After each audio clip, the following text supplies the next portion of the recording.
గొర్రె మేకలు ఎడ్లలో లేదు.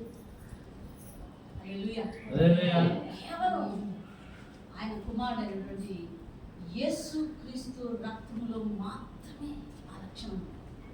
ఇప్పుడు మనం జాగ్రత్త, ఇప్పుడు మనం ఆ కుమారుని అంగీకరించినటువంటి మనం, కీర్తనకారుడు 2వ అధ్యాయం చెప్పినట్టుగా ఆ కుమారుని ముద్దు పెట్టుకున్నటువంటి మనం హల్లెలూయా ఏం చేయగలుగుతామండి?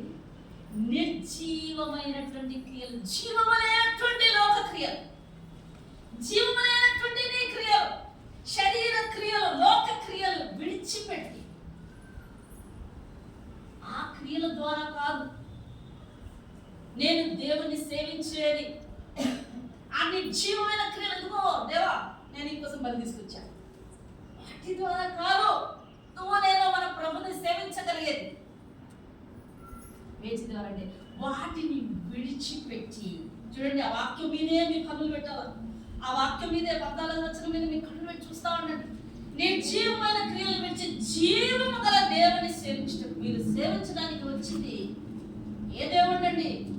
జీవము కలిగిన దేవుణ్ణి జీవముతోనే సేవించాలి తప్ప నిర్జీవమైన క్రియలతో సేవిస్తే ఆ సేవ అంగీకరించబడదు కదా, ఆ సేవ విసర్జించబడదు. దోషం ఉంటుంది ఆ సేవలో. దోషముతో నువ్వు దేవుని సేవించలేదు కనుక బలులు కాదు ఆయన కోరుకునేది, నీ యొక్క ఒబీడియన్స్. మనం ఏదైతే ఆయనకి లోబడతాం